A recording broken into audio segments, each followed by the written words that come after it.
All right, I think we're going to get started. Hello and welcome to today's Tiger Alumni Week webinars, Vivid, Vital, and Moving Forward.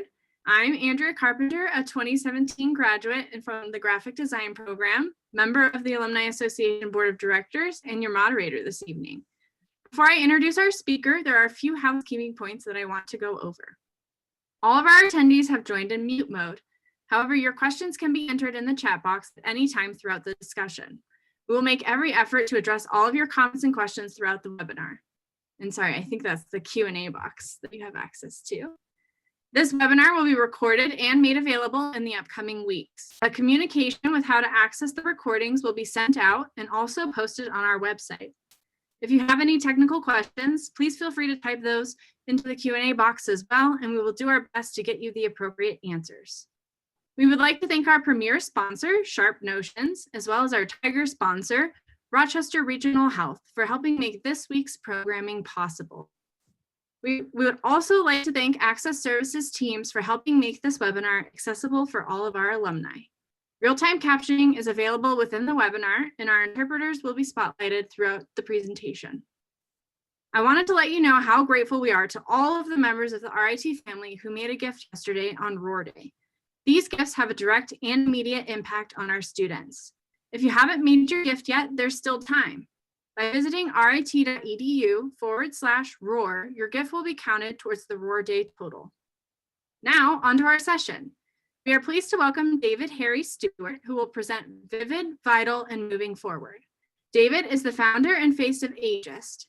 He is passionate champion and leading authority on the modern 50-plus lifestyle and the mindset and aspirations that drive this influential demographic. An influential thought leader and magnetic speaker, he's called upon frequently to share his expertise and insight at important venues and forums around the world, including the Times of London, CNN, New York Times, Monocle, Esquire. He recently keynoted the Global Wellness Summit in Singapore. Prior to launching Aegis, Stewart enjoyed an award-winning career as a photographer, specializing in people-oriented advertising that combined his engineer's precision with a high level of design and visual aesthetic. David, thank you for joining us. The audience is all yours. Oh, thank you so much. That's very kind of you. Yeah, my name's David Stewart. I went to RIT in the late 70s. I'm 61. I studied mechanical engineering, which is still the hardest thing I ever did in my life. And I survived that. So I'm going to tell you a little bit about myself. My thing going here. So we're going to talk about being vivid, vital, and moving ahead for people who are like my age or any age, actually. And first, I'm going to start with like a little story about my time in the Red Circle.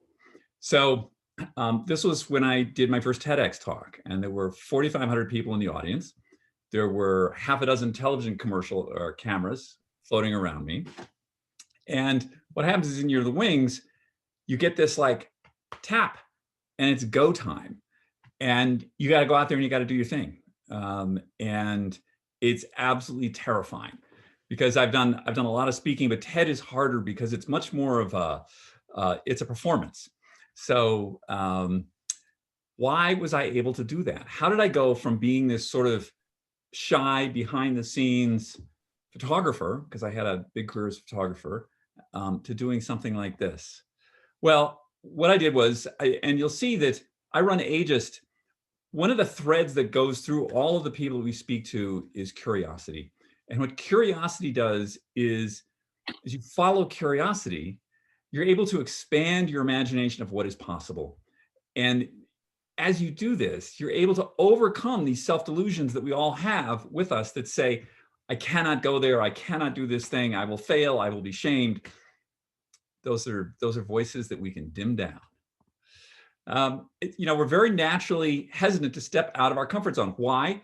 Because back when we were living in caves, when you fought the saber-toothed tiger and you won, you didn't want to invent a new way to fight the saber-toothed tiger, because maybe that wouldn't turn out as well. So we like to keep doing the same thing all the time, but we don't live in caves anymore. We don't fight tigers. So we have to constantly fire our curiosity to keep moving forward. So just a little quick background on myself. after I left RIT as an engineer, I strangely decided to declare myself a photographer. Even though it's a photography school there, I didn't attend that. And I went on, I had a pretty good career. I worked in Paris for a long time, worked for the magazines there. I worked in magazines in New York, and I did a lot of advertising. But really, all I was really good at was this, what I thought I was good at was taking pictures. And when I started Ageist, I had never used PowerPoint. I had never done anything like this. I'd never spoken. I'd never written. I'd really never done anything outside of using a camera. And my delusion was that I could not do anything outside of that. And that was not true. This is some of what we do in Ageist. If you want to find us, just Google Ageist. You're not going to forget the name, and you'll see us. This is a little more of our publishing. We do a newsletter every Thursday. Put a lot of effort into that. It's free. Please sign up. This is the covers of some of our newsletters. I still use my photography skill on this, but I have a lot of other duties to do these days also. One of those include our Super Age podcast. And we just started that. I think we're on episode 10, and we have some like awesome people there. Carrie Otis last week was tremendous. Recommend that you listen to that if you can. These are some of the people that call me. I was actually on the phone with the Wall Street Journal last week. If they want to know about what's going on with people like me, my age, I'm now the guy. This is a little bit about us. Our purpose is to reinvent how life after 50 is lived, experienced, and understood, and also to change how individuals and the world envision how life can be lived after 50. So this new group of people who are over 50, this vivid, vital, forward-looking group of people, who are these people? Well, they come out of the 60s and the 70s. They're rebels, they're self-creators, and they expect more from life, more than their parents did. They really like this idea of having options. And what's very interesting about this is that a 50-year-old now, for the first time, in fact, if you're a woman and you're 50, it's probably a pretty good chance that's the midpoint in your life. You've got another 50 years in front of you. So you get a do-over. You got a 2.0 in front of you. So what are you going to do with it? These are some of the attributes of people that we're talking to in this group that are differentiated from, say, their parents. They're healthy, for one thing. They're sporty. They are very wellness focused. And one of the things that I said earlier, like if you think you're going to live a long time, you're going to take actions to cause that to happen.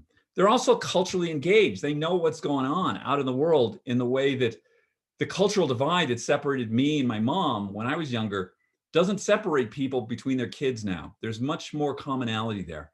And a big one, they're open to new ideas. Why? They're curious.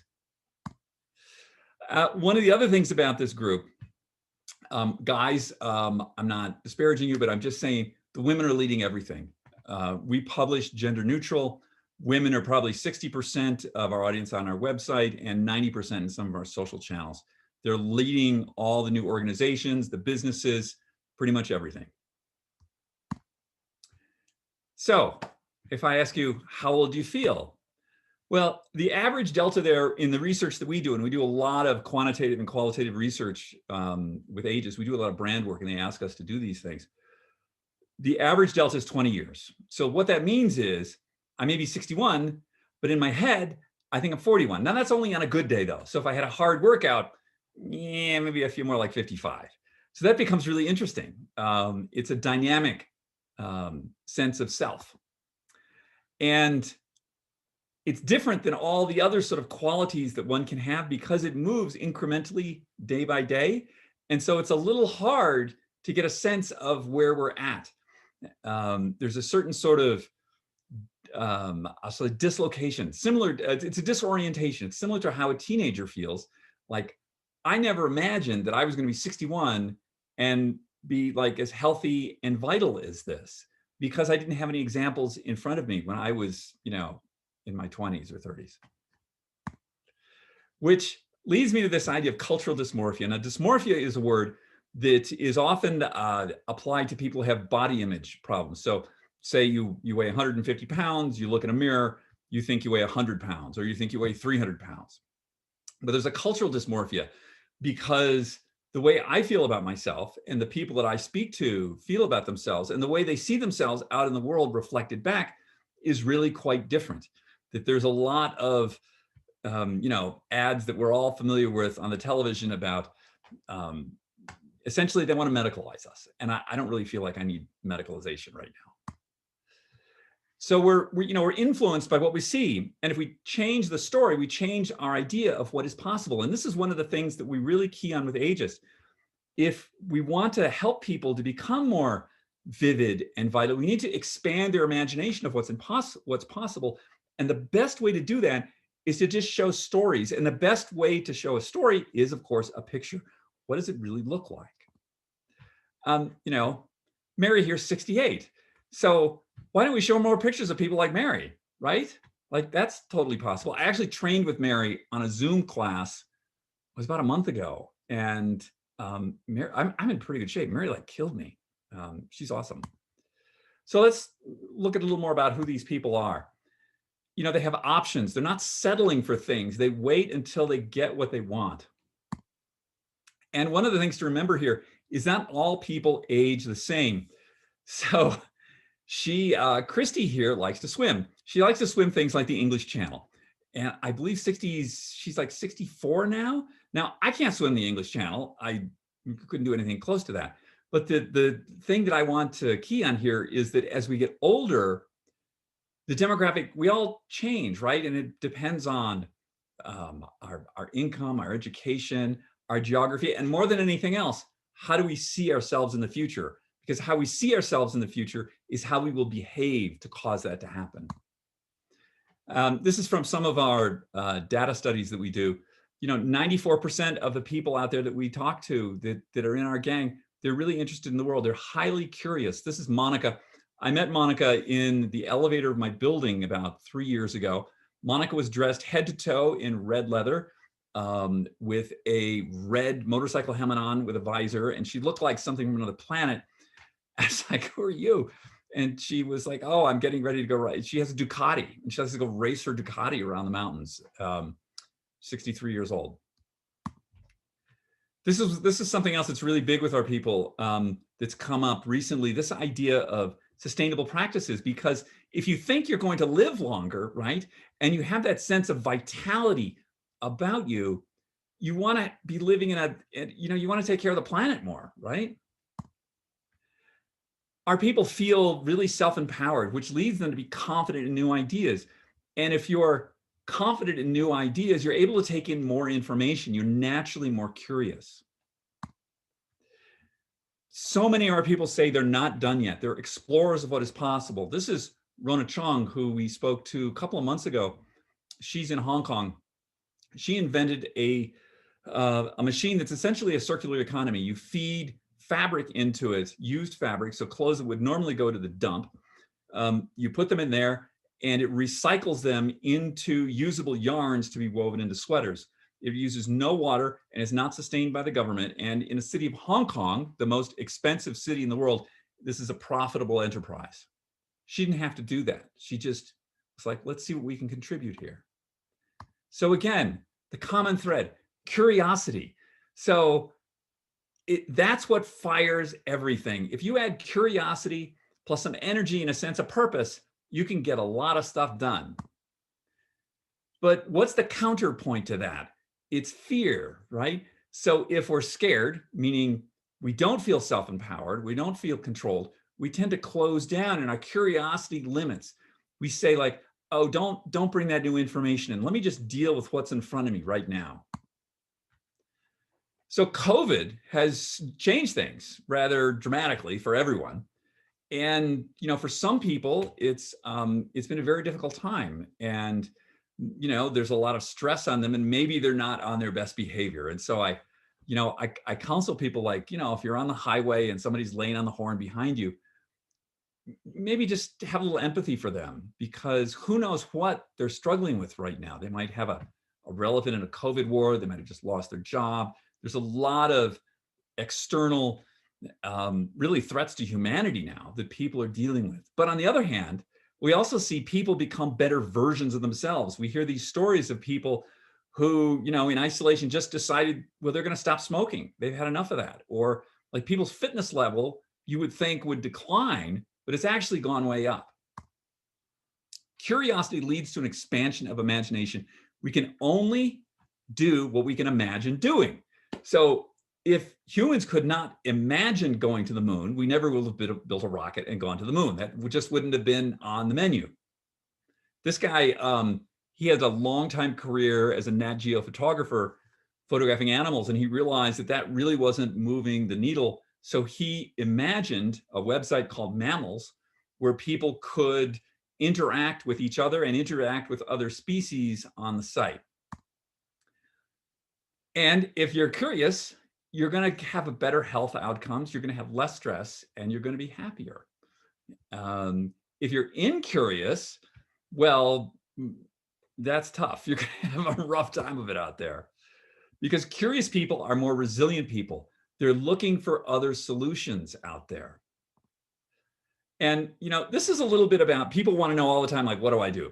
So this is like some of the things I do to sort of keep myself level, keep my fear down so that my mind can be open and I can explore my curiosity. So there's a lot of self-care involved now, for me anyway, like way more than pre-COVID. Every night I go out and I walk really fast for like 45 minutes or an hour. And then when I sleep, boom, I'm out. I find myself talking much more with my friends and family, either Zoom calls, phone calls, because I don't have the in-person time. So I want to keep that connection going. The news and social media, I dial that way down. It's nothing good is going to happen to me in there. And I say this as somebody who owns a media company. Like I stay out of that. I learned to meditate, and it's just part of my thing that I do every morning. I sit and I meditate for 10 minutes. It's my time. It's kind of my reset for the day. I'm huge on exercise.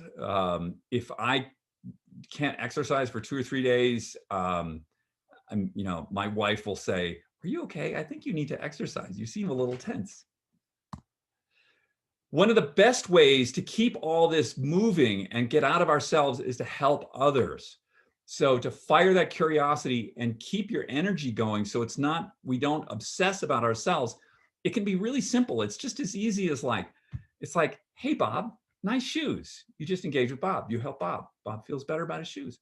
You can help big. You help somebody build their house, or they take out their trash or something. Any of this sort of thing, especially now, is really important. I find it very helpful. And at the end of the day, increasing curiosity means a happier day, because you're looking at more stuff. We're humans. We need more stuff coming in. So if you say to yourself, "I'm not a particularly curious person, what do I do about that?" Well, this is Bill Bensley. Bill is, I love Bill. Bill's a Yale-trained architect who's probably the most accomplished American architect in Southeast Asia. And Bill is a very playful guy. And the thing about play is it helps us to become curious by trying something new. And play can be play like Bill here, or play can be as simple as like you're going out for an evening walk. Rather than walk to the right, walk to the left. Just try something new all the time. Playing around with something new to see what happens. It informs us to let us know that we're going to be okay with new stuff, and we feel better. And at the end of the day, who wants to be a fossil? Edwina doesn't want to be a fossil. So I want to tell you a little bit about just a quick story about delusions. I had a mental health professional tell me all human beings carry with them 3 core self-delusions about what their capacity is.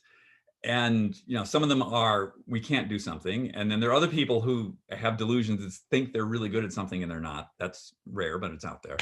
So for me, my delusion was I thought I could only be a photographer. I thought I couldn't do all these other things, even though people were telling me for like decades that I could.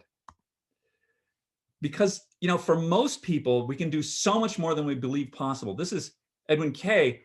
When Edwin was in high school, they thought he was just kind of dense, and they wanted him to be a store clerk. And he somehow convinced people to send him to college. And in college, they were nice enough, they figured out that he had dyslexia.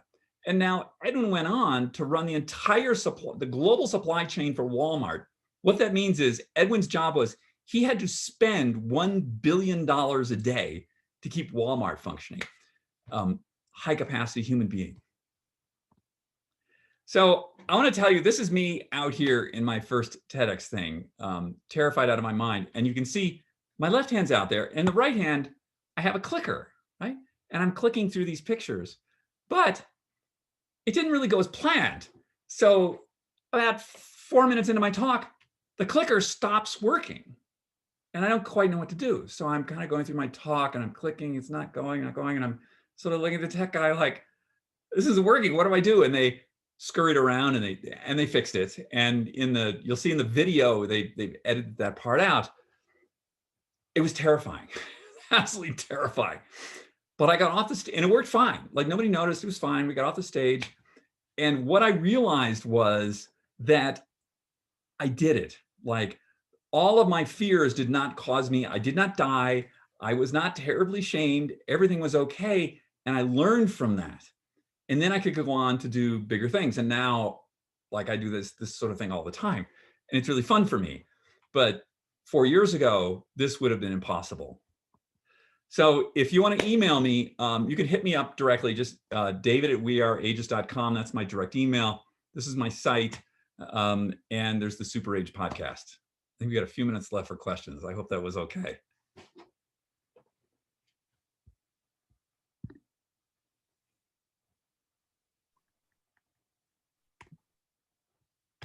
All right. I just put it in the chat, but if there's any questions, you can throw them in the Q&A. Thank you, David, for sharing. That was super cool. I'm not even in that age range, but there's still lots to sort of learn from what you're sharing. Cool. No questions so far. Well, I think one of the lessons for people that are younger, Andrea, is that people who are young have a tremendous amount of they put a lot of pressure on themselves because they think they need to make this sort of life track decision, and everything depends on this. Well, it's important to think about where you're going, but where you're going is going to change. You're probably going to have 5 different careers over the course of your life. Like it's not going to be one thing all the time. And I think that, understanding that and understanding that you have a lot more abilities and a lot of other places you can go besides where you are right now really takes a lot of pressure off, and it opens up a lot of possibilities. Yeah, definitely. Dawn wrote just a comment that she said she loves what you said about being curious, and she's going to remember that. And she's over 50, so. Definitely with her. Go Dawn. Yeah, well, the alternative to curiosity is fossilization, and that never looks too good. That's a really bad look. And fossilization is not something that is the exclusive province of people that are over 50. I know 25-year-old fossils also. Give you a second more to type if you have a question.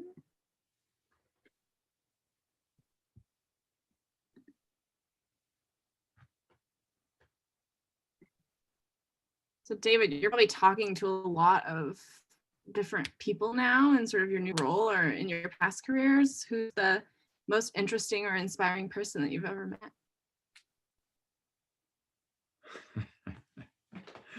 Well, they're all kind of great. In my photography career, the scariest person I ever met was Eminem, who was he's better now, but when I met him, he was not a very nice human.